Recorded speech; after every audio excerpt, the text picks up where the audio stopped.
তুই আবার কেন পড়াশোনা করছিস? তুই তো খুব সহজেই চাকরি পেয়ে যাবে। ভারতে আদিবাসী ইস্যুগুলোকে ঘিরে কথোপকথনগুলি রিজার্ভেশন, বৈষম্য এবং শোষণের প্রজন্মকে উপেক্ষা করে দূরে সরে যায়।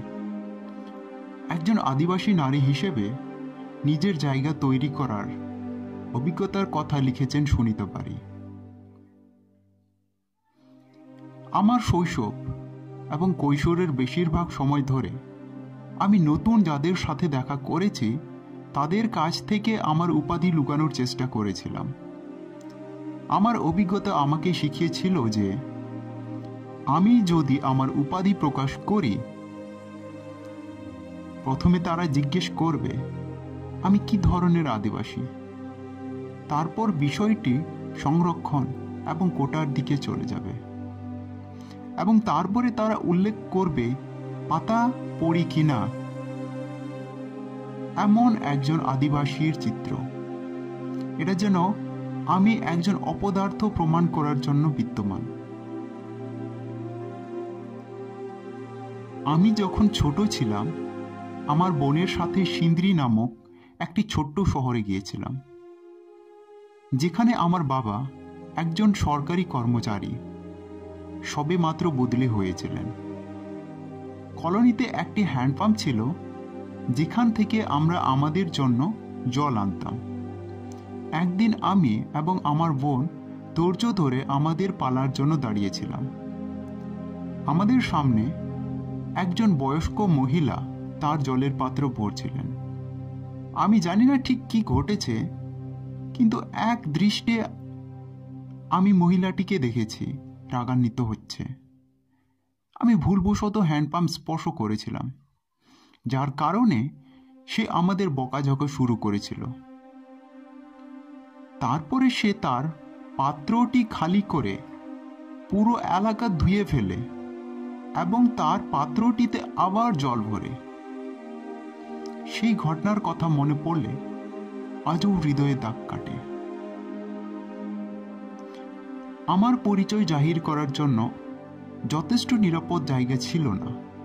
সিন্দ্রি ছেড়ে আমরা দিল্লিতে থাকতে শুরু করি।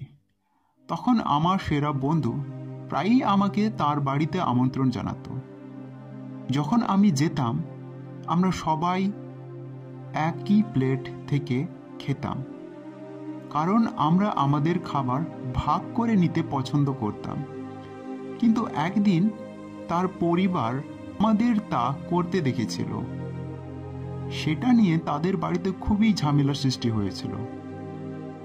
আমি সবসময় নিজেকে জিজ্ঞাসা করি, কেন আমার উপাধি গুরুত্বপূর্ণ? কেন আমার গায়ের বর্ণ আমার পরিচয়? আমরা কি সবাই মানুষ নই? গ্লোবাল ওয়ার্মিং বা দারিদ্র বা বেকারত্বের মতো এটা কি অনেক বড় সমস্যা নয়? বৈষম্যের আরও অনেক ঘটনা ঘটেছে যেগুলোর কথা বললেই মন খারাপ করে। উদাহরণস্বরূপ, স্কুলে একজন সহপাঠী মন্তব্য করেছিল, তুই কেন পড়াশোনা করছিস? পড়াশোনা তো আমাদের খুব কঠিনভাবে করতে হয়, তোরা তো খুব সহজেই সরকারি চাকরি পেয়ে যাবে। কখনো কখনো আমার পরিচয় এমনকি সহযাত্রীদের মধ্যেও অনেক বিতর্ক সৃষ্টি করে। আমি দিল্লিতে থাকার সময় এই ঘটনা ঘটেছিল। আমি একটি গাড়িতে ভ্রমণ করছিলাম এবং সহযাত্রীদের মধ্যে একজন ছিলেন যিনি সরকারি চাকরি নিশ্চিত করতে তার অক্ষমতার জন্য আদিবাসীদের দোষারোপ করেছিলেন। রিজার্ভেশন পলিসি নিয়ে আমাদের দীর্ঘ তর্ক হয়েছিল। লোকটি বলেছিল যে রিজার্ভেশনের কারণে সে এবং তার ভাই একটি প্রতিযোগিতামূলক পরীক্ষায় উত্তীর্ণ হতে পারেনি এবং একজন কম মেধাবী ব্যক্তি একটি অভিনব চাকরি পেয়েছে। তর্ক উত্তপ্ত হলে তিনি আমাদেরকে জঙ্গলি ডেকে বলেন, আমাদের পাতা পড়তে হবে এবং জঙ্গলের যত্ন নিতে হবে। এইসব কথাও তিনি বলেন। আমার ছোট বোনও একই ধরনের সংগ্রামের মুখোমুখি হয়েছিল, বিশেষ করে তার কর্মক্ষেত্রে। সে মুম্বাইয়ের ভাসাইতে একটি বড় নামী কোম্পানিতে কাজ করত। তাকে প্রতিদিন হয়রানি করা হতো, আদিবাসী বলে ঠাট্টা করা হতো এবং অফিসে পাতা পরে আসবে এরকম আশা করা হতো। সে প্রতিদিন কাজের পরে কাঁদত এবং মুম্বাইবাসীদের সাথে লড়াই করতে করতে একেবারে ক্লান্ত হয়ে পড়েছিল।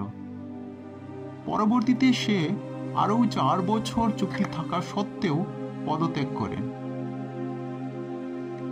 তবুও এই ধরনের ঘটনা সত্ত্বেও আমার প্রেমিকের বাড়িতে ঘটে যাওয়ার ঘটনার জন্য আমি প্রস্তুত ছিলাম না।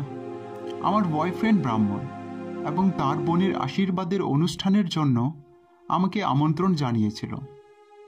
আমি যখন সন্ধ্যাটা উপভোগ করছিলাম তখন তার দাদি অন্য আত্মীয় স্বজনদের উদ্দেশ্যে বললেন, मैं चाहती हूँ कि ये नीची जाति की लड़की ना लाए बस, क्योंकि खाना कैसे खाएंगे फिर।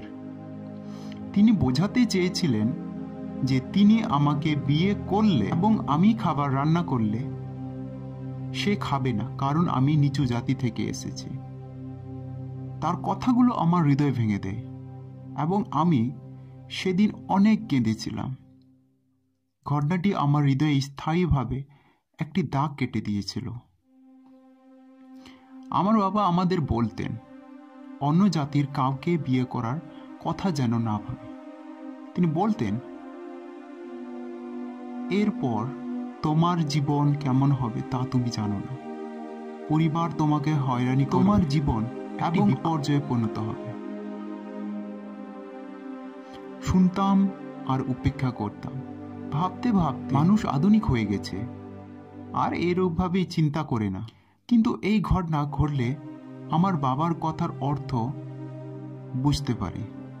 নিম্নবর্ণ এবং আদিবাসীদের প্রতি বৈষম্য অন্যান্য সম্প্রদায়ের মধ্যে গভীরভাবে ছড়িয়ে পড়ে আছে এবং আমি এটি সুগভীরভাবে অনুভব করেছিলাম। ব্যক্তিগতভাবে এই সমস্ত ঘটনা ঘটা সত্ত্বেও আমি একজন শক্তিশালী ব্যক্তি হয়ে উঠেছি। এখন আর আমার পরিচয় গোপন করার প্রয়োজন অনুভব করি না। সংগ্রাম আমাকে একজন ভালো মানুষ করে তুলেছে। সংগ্রাম আমাকে আত্মবিশ্বাসী করে তুলেছে। সংগ্রাম আমাকে শিখিয়েছে কিভাবে জাতি গোড়ামির লোকেদের যোগ্য জবাব দিতে হয়। হ্যাঁ, এখন আমি আদিবাসী বলে গর্বিত বোধ করি।